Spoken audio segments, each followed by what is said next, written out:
26장 47절부터 56절 말씀. 자, 이제 성경으로는 신약 성경 47페이지에 있습니다. 한 절씩 교독하겠습니다. 말씀하실 때에 12 중에 하나인 유다가 왔는데 대제사장들과 백성의 장로들에게서 파송된 큰 무리가 칼과 몽치를 가지고 그와 함께 하였더라.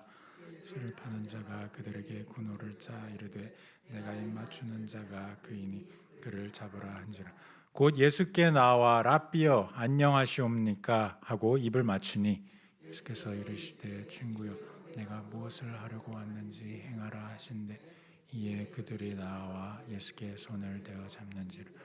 예수와 함께 있던 자 중에 하나가 손을 펴 칼을 빼어 대제사장의 종을 쳐 그 귀를 떨어뜨리니 이에 예수께서 이르시되 내 칼을 도로 칼집에 꽂으라. 칼로 망하느니라. 너는 내가 내 아버지께 구하여 지금 12군단 더 되는 천사를 보내시게 할 수 없는 줄로 아느냐. 내가 만일 그렇게 하면 이를 일이 이루시라. 성경에 어떻게 이루어지겠느냐 하시더라.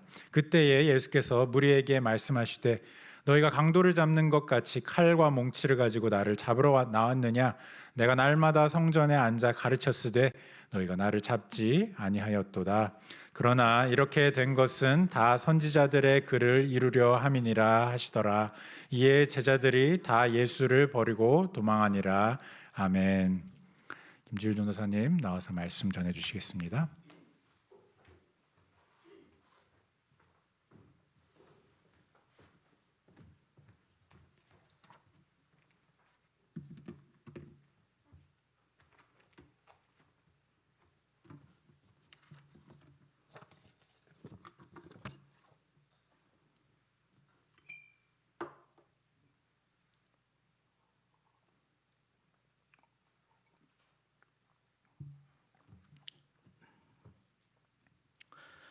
오늘 본문을 통해서 구속사 설교를 함께 나누고자 합니다. 이는 하나님의 위대한 사역을 노래하는 일이요 우리를 죄 가운데에서 구원하여 주신 한 분 하나님 그리스도 예수를 증거하는 일이기도 합니다. 그러므로 구속사 설교란 성경 안에 있는 하나님의 구원의 섭리를 함께 맛보는 일이 되겠습니다. 일찍이 에드워즈라는 청교도 신학자는 구속사라는 표현을 사용하였고 이 내용을 다룬 설교를 30회나 행한 바 있습니다. 에드워즈는 이 설교의 취지가 핍박과 교회의 질서를 어지럽히는 세력들의 박해 아래 있는 교회를 위로하는 데 있다라고 말했어요. 또한 여기 이 위로의 핵심은 교회를 향하신 하나님의 변함없고 지속적인 자비와 신실하심에 있는데 오로지 그것 때문에 하나님은 계속적으로 교회를 구원하고 교회를 어지럽히는 세력의 모든 공격으로부터 교회를 보호하고 세상의 온갖 변화 속에서도 교회를 안전하게 인도하며 결국은 교회의 승리와 구원의 면류관을 씌우실 때까지 자비와 신실하심의 열매들을 계속 공급하실 것이다 라고 설명했습니다. 에드워즈는 이러한 하나님의 구원 사역의 신실하심을 이사야 본문을 통하여 말하였는데요. 제가 이 본문을 봉독해 드리도록 하겠습니다. 옷같이 좀이 그들을 먹을 것이며 양털같이 좀벌레가 그들을 먹을 것이나 나의 공의는 영원히 있겠고 나의 구원은 세세에 미치리라. 아멘. 구원의 주체는 하나님이십니다. 구원은 세상의 어떤 인생을 통하여 이룰 수 있는 것이 아니에요. 오직 구원하시는 이는 하나님뿐이십니다. 하나님의 말씀인 성경은 이 부분을 분명하게 보여주고 있어요. 유사한 표현이 성경에 자그마치 8,442곳에 펼쳐져 있습니다. 오늘 함께 읽은 본문 속에서도 이와 같은 구원은 오직 하나님께 있다라는 구속 역사의 한 장면을 확인할 수 있습니다. 그렇다면 우리는 오늘 본문 속 어느 곳에서 구속 역사의 디테일들을 확인할 수 있는 것입니까? 함께 오늘 본문 26장 47절로 56절을 자세히 보도록 하겠습니다. 먼저는 47절을 보겠습니다. 본문 47절로 49절은 예수를 잡아 넘기려는 유다의 간계를 보여주고 있습니다. 47절 이렇게 말해요. 말씀하실 때 12 중에 하나인 유다가 왔다. 대제사장들과 백성의 장로들에게서 파송된 큰 무리가 칼과 몽치를 가지고 그와 함께했다. 이렇게 본문은 말하고 있습니다. 유다의 목적은 무엇입니까? 유다는 예수를 잡아 넘기려는 데에 목적이 있습니다. 그는 왜 그렇다면 예수를 팔려는 것입니까? 스스로를 사랑하는 마음, 사람의 탐심 때문입니다. 은 30에 예수를 팔겠다는 약조를 한 것은 바로 예수를 팔려는 속셈 때문이지요. 이어지는 본문 이렇게 말합니다. 본문은 그를 예수를 파는 자라고 명확하게 정확히 표현합니다. 예수를 파는 자가 그들에게 군호를 짜 말하였다. 내가 입맞추는 자가 그이니 그를 잡으라 한지라. 아멘. 서로 신호도 주고받습니다. 입맞춤이라는 신호를 통해 그가 예수라는 것을 보여주고 그를 팔아넘기려 합니다. 49절은 그렇게 그러한 의도의 실행을 보여주지요. 그는 곧 예수께 나와 말하였다. 랍비여 안녕하시옵니까? 하고 입을 맞추었다. 분명히 예수를 잡으려는 간계와 그 실행을 보여주고 있습니다. 이어지는 50절로 53절은 잡히시는 예수의 반문을 보여주고 있습니다. 반문이란 무엇입니까? 오히려 되려 질문하는 것 아닙니까? 질문한다는 것은 주도권이 질문하는 사람에게 있는 것이라고 말할 수 있겠습니다. 왜냐하면 질문받는 자는 질문에 대하여 대답할 운명에 있기 때문입니다. 심지어 질문에 대답하지 않는 것, 무응답하는 것도 대답의 한 형태라고 볼 수 있을 것입니다. 분명히 표면적으로 보아서는 주도권을 쥐고 있는 것은 유다의 간계로 말미암아 예수를 팔아넘기려는 세력이겠습니다. 그러나 오히려 예수께서 반문하시는 것을 볼 때 정말 예수께서 잡힘당하시는 것이 맞는가? 독자들은 이러한 질문에 직면하게 됩니다. 50절 이렇게 말해요. 예수께서 이르시되 친구여 내가 무엇을 하려고 왔는가? 그것을 행하라. 이에 그들이 나와 예수께 손을 대어 잡는지라. 그렇게 예수는 잡힙니다. 그러나 무언가 이상합니다. 역시나 예수께서는 잡힐 만한 이유도 없으시고 잡힐 만큼이나 무능력한 분도 아니시기 때문입니다. 이 장면을 본 예수와 함께 있던 사람은 분노합니다. 자신이 지니고 있는 힘을 행사하고 그것을 드러냅니다. 칼로 대제사장의 종을 쳐 그 귀를 도려냅니다. 어떤 차이가 있는 것입니까? 예수는 힘이 없습니까? 곁에 있는 사람은 예수보다 더 출중한 사람인 것입니까? 그렇지 않다는 것을 다음 본문 52절부터는 보여주고 있습니다. 이에 예수께서 이르시되 내 칼을 도로 칼집에 꽂으라. 칼을 가지는 자는 다 칼로 망한다. 너는 내가 아버지께 구하여 지금 12군단 더 되는 천사를 보내시게 할 수 없는 줄로 아느냐? 예수는 결단코 폭력을 행사하지 말라고 말씀하십니다. 이 말에서 예수께서 잡힘을 당하시는 것이 아니라는 것이 정확해집니다. 그는 능력이 있는 하나님이십니다. 그가 구하시면 그들을 잡으려는 가짜 세력들, 자기 탐심에 따라 은 30에 예수를 팔려는 세력들을 단번에 제압하는 것은 일도 아니기 때문입니다. 그런 그분께서 폭력을 결단코 행사하지 말라고 말씀하십니다. 잡히시는 것은 성경의 예언대로 약속을 이루시려는 것이라고 말씀하십니다. 예언의 약속대로 우리를 구원하실 주 예수 그리스도이심을 드러내고 있는 것입니다. 마지막 54절로 56절은 다 이루려고 오신 예수님과 다 버리고 도망하는 제자들을 보여줍니다. 예수께서는 성경에서 약속되었던 모든 예언의 말씀을 다 이루려고 오셨습니다.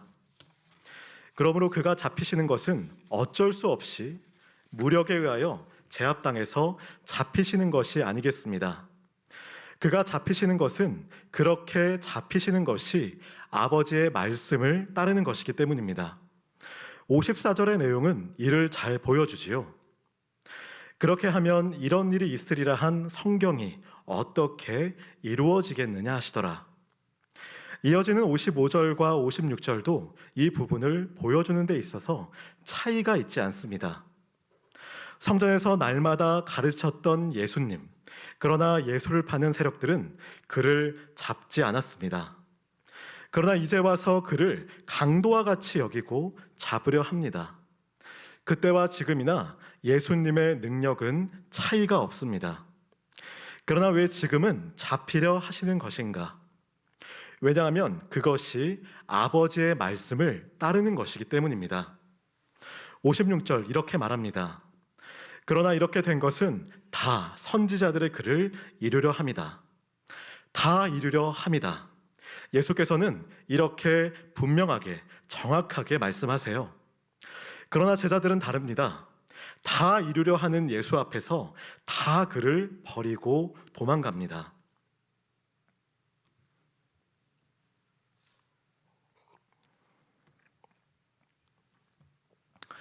사랑하는 여러분, 오늘 본문은 다 도망하는 제자들의 모습으로 마무리됩니다.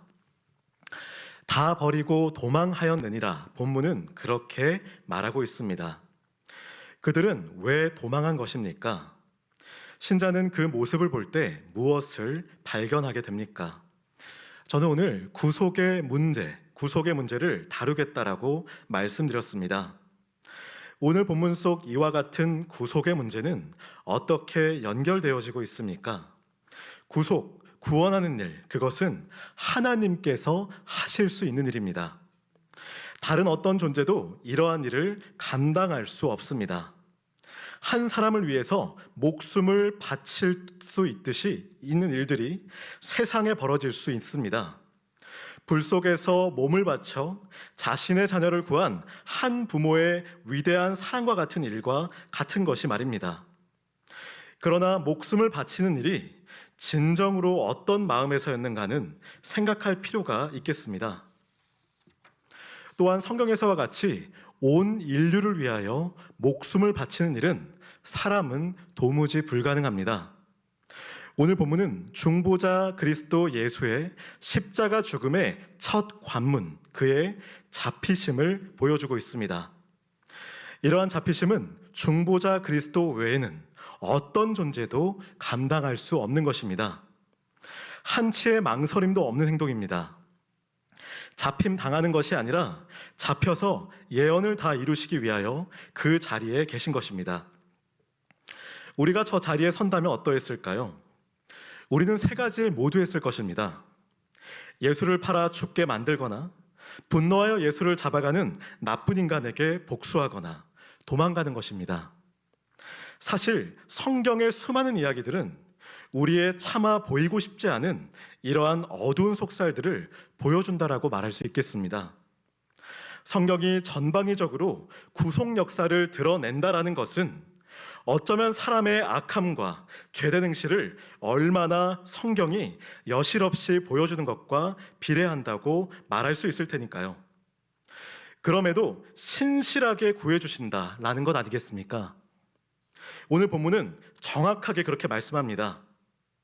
우리가 잘 아는 이야기들, 인류의 타락, 가인과 아벨 이야기, 모세와 무리바 이야기, 황금 송아지를 만들어 우상 숭배했던 사건들, 약속의 땅 가나안을 향해 들어갈 때 제대로 보고하지 않는 여러 정탐꾼들, 집렬하라고 분명히 말씀하셨는데 자기 몫의 전리품을 취했던 아간, 굳이 성경에 더 많은 이야기들을 생각해낸다 할지라도 다른 결론을 만나기는 어렵겠습니다. 우리는 이렇게 사악한 결론에 도달하는 것 같습니다. 마치 오늘 본문 속에서 다 버리고 도망가거나 나쁜 인간의 귀를 잘라 복수하거나 은 30에 예수를 팔아넘기거나 하는 그 일들을 말입니다.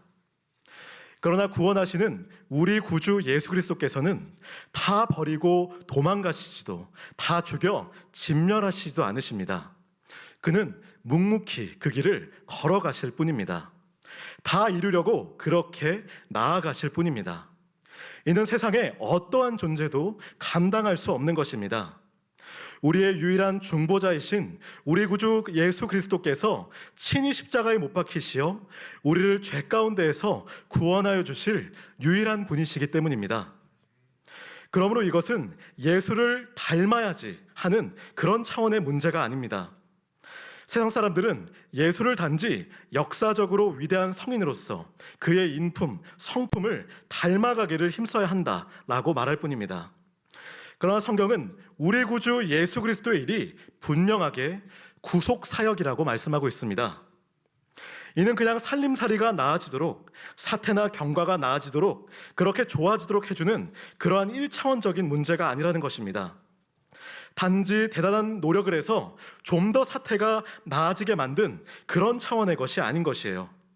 구속, 그것은 확 아예 싹 바꿔버리는 것입니다. 큰 방향 전환이라고 말할 수 있겠습니다. 마치 행성이 지구에 충돌하는 것보다 더 큰 지각 변동이 일어나는 것과 같겠습니다. 또한 어찌 그것에 비할 수 있겠습니까? 구속, 그것은 바라보는 시선이 마치 지금까지 지구가 모두 네모났다고 말했는데 이제는 구형, 즉 원형이 된 것과 같은 것이에요. 천동설에서 지동설로 뒤바뀐 것이라고 말할 수 있겠습니다. 어쩌면 그것보다 훨씬 더 큰 스케일이라고 말할 수 있겠습니다. 그러므로 성경은 이것을 은혜라고 말합니다. 아니, 이걸 어떻게 설명할 수 있을까? 어떻게 이런 일이 일어났지와 같은 일인 거예요. 도무지 하나님의 일하심이 아니고는 설명할 수 없는 일인 것이에요. 또한 은혜는 안일하게 내게 강 같은 평화 이런 거 노래하는 것도 아닙니다. 은혜는 인생의 죄라는 문제를 하나님께서 구속하여 주셔서 거대한 방향 전환을 하게 하시고 사망의 어둠 권세에서 사랑의 아들의 나라로 옮겨주신 그러한 일, 애굽의 압제 속에 있는 하나님의 백성들을 탈출시키신 일과 같은 것입니다. 그것이 은혜입니다. 은혜는 평온한 것이 아닙니다. 갑자기 망령된 죄인이 하나님의 자녀가 되는 것이고, 다 배신하고 도망갔던 사람이 거꾸로 십자가에 매달려 복음을 증거하다 죽는 것이고, 평생을 예수 믿는 사람들을 박해했던 사람이 다메섹에서 예수를 만나고 완전히 뒤바뀐 인생으로 이방을 위하여 복음을 전한 일꾼으로 살다가 죽게 되는 것과 같은 것입니다. 바로 이것이 하나님의 위대한 사역이요, 우리 가운데 역사하시는 하나님의 은혜입니다. 오직 우리의 중보자이신 우리 구주 예수 그리스도께서 신자를 완전히 뒤바꾸시는 구속 사역인 것입니다. 또한 하나님의 은혜는 마치 여러 박해와 교회를 어지럽히는 무질서함 속에서 교회의 머리 대신 그리스도를 이 땅에 보내주신 것과 같은 것입니다. 제가 잠깐 다른 이야기를 하도록 하겠습니다.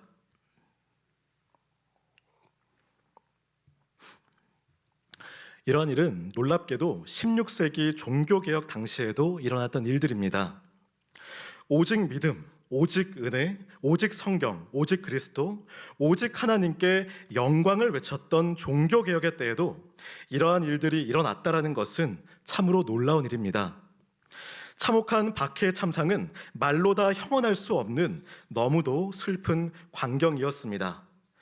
바른 신앙을 추구하는 것 때문에 목숨을 잃거나 삶의 터전까지 버려야 하는 현실과 관련하여 굳이 이렇게까지 비참한 삶을 살아야 하는가라는 깊이 그 삶에 대하여 고민하게 됩니다. 심지어 종교개혁 시대의 박해는 삼위일체 하나님을 믿을 뿐만이 아니라 예수 그리스도를 주로 고백할지라도 그 종교가 타락하게 되면 얼마나 잔혹하고 포악해질 수 있는지를 여실없이 보여줍니다. 우리가 예수의 칼을 다시 집어넣으라고 하는 오늘 본문 말씀을 다시금 계속해서 곱씹어 보아야 하는 이유가 여기 있겠습니다. 폭력은 더 큰 폭력으로 그 폭력을 제어할 수 있다는 것은 폭력의 역설입니다. 우리는 그리스도를 붙드는 신자이므로 예수의 말씀을 새겨드려야 할 것입니다. 특별히 로마 가톨릭 교회의 종교적 박해 때문에 삶의 터전을 버리고 낯선 땅에서 이방인으로 살아나야 했던 신앙 난민들의 삶을 고달팠습니다. 프랑스, 잉글랜드, 이탈리아, 스페인에서 발생한 종교적 박해를 피해 방랑하는 삶을 살아야 했는데 이 나라들로부터 도망친 신앙 난민이 가장 선호했던 곳은 깔뱅이 살고 있는 제네바였습니다. 우리 한샘교회가 과천 땅에서 살아계신 하나님의 교회, 말씀의 기둥과 터로서 바른 신앙을 찾아 나서는 이들을 위한 큰 바위와 같이 견고한 요새요. 마치 16, 17세기에 제네바 교회와 같은 사역을 감당하기를 기도합니다. 그리하여 과천 땅에 가장 성경적으로, 교리적으로 바른 교회로서, 바른 개혁교회로서 제네바 교회와 같게 사용하시기를 간절히 기도합니다. 세상의 수많은 유형교회는 스스로를 참된 교회라고 주장합니다. 그러나 우리를 구속하여 주신 우리 구주 예수 그리스도를 머리로 붙들지 않는 교회는 결코 참된 교회라고 말할 수 없습니다. 하나님께서는 그리스도를 통하여 은혜 주셔서 교회가 무너져가는 이 시대 속에서도 일하십니다. 여전히 교회가 여러 어지러운 신천지나 여러 사이비 이단 사상들로부터 교회의 교리적 견전성을 지킬 수 있도록 이 땅에 그리스도를 따르는 사도의 바른 전통을 계승하는 말씀 맡은 자, 목사를 교회에 세워주셨습니다. 그리하여 그들을 위하여 말씀으로 머리 대신 그리스도를 붙잡게 하시고 교회를 교회되게 지키게 하십니다. 또한 장로 정치 제도라는 가장 성경적이고 바른 교회 정치도를 주셔서 귀한 장로님들로 하여금 교회가 머리 대신 그리스도를 붙드는 데에 힘써 나아갈 수 있도록 함께 치례하십니다. 사랑하는 여러분, 하나님은 이와 같이 영원토록 신실하십니다. 그리스도께서는 다 버리고 도망가는 우리를 끝까지 붙들어 주시고 좌로나 우로나 치우치지 않도록 영원토록 우리를 인도해 주실 줄 믿습니다. 하나님의 건지시는 사역, 구해주시고 도와주시고 우리를 끝까지 인도해 주시는 그 사역은 세상 끝날까지 머리 대신 그리스도의 몸된 교회에서 계속해서 벌어질 살아있는 역사일 줄 믿습니다. 우리가 이러한 구속의 은혜 가운데 함께 지어져가는 교회임을 사모함으로 우리가 그리스도의 몸된 한샘교회로 함께 지어져갈 수 있도록 우리를 창세전부터 신자로 예정하시고 지금도 우리 인생을 속속히 간섭하시고 섭리하시는 교회의 머리 되시며 우리의 유일한 중보자 되시는 우리 구주 예수 그리스도께 감사의 고백을 하는 이 밤 되시기를 축원합니다. 그리스도 예수의 구속의 은혜를 기억하며 오늘도 함께 말씀 묵상하면서 마무리하겠습니다. 오늘 제가 준비한 본문은 좀 깁니다. 함께 묵묵히 우리 본문 같이 함께 음미하면서 읽어보도록 하겠습니다.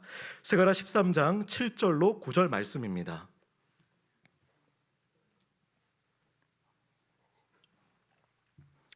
스가랴 말씀 화면에 같이 띄어져 있는데요. 같이 함께 읽도록 하겠습니다. 만군의 여호와가 말하노라. 칼아 깨어서 내 목자, 내 짝된 자를 치라. 목자를 치면 양이 흩어지려니와 작은 자들 위에는 내가 내 손을 들이우리라. 여호와가 말하노라. 이 온 땅에서 3분의 2는 멸망하고 3분의 1은 거기 남으리니 내가 그 3분의 1을 불 가운데에 던져 은같이 연단하며 금같이 시험할 것이라. 그들이 내 이름을 부르리니 내가 들을 것이며 나는 말하기를 이는 내 백성이라 할 것이요 그들은 말하기를 여호와는 내 하나님이시라 하리라. 아멘. 함께 기도하시도록 하겠습니다. 사랑하는 하나님, 오직 우리 한샘교회가 그리스도께 복종함으로 제네바 교회처럼 종교개혁 시대에 칭찬받는 그러한 교회가 되기 원합니다. 제네바 교회가 주변에 도망하는 신앙 난민들의 유일한 거처가 됐었던 것처럼 우리도 과천 땅에 여러 신학적으로 어지럽고 무질서한 여러 상황 가운데 우리가 그런 일들에 앞장서기 원합니다. 우리 교회가 제네바 교회처럼 성경적으로 바르고 개혁적인 그러한 바른 교회가 될 수 있도록 인도하여 주시옵소서. 이 일에 있어서 도망가지 않을 수 있도록 인도하여 주시옵고 우리의 모든 마음이 성경에 묶일 수 있도록 인도하여 주시옵소서. 그 성경의 모든 말씀이 그리스도를 속속히 증거하고 있으니 그 그리스도의 구속 사역을 함께 노래하고 함께 감사하며 그 구속의 은혜에 갑절로 감사하면서 그렇게 제대박교회로서 정말 바른 개혁교회로서 그렇게 한샘교회가 이 과천 땅에서 그러한 모든 것들을 감당할 수 있도록 인도하여 주시옵소서. 성경 안에서 바로 서기 원합니다. 교리적으로도 건전하기 원합니다. 하나님께서 은혜 주실 줄 믿습니다. 이 모든 말씀 우리 구주 예수 그리스도의 이름으로 기도합니다. 아멘. 다 함께 주기도문 하심으로 수요 기도회를 마치고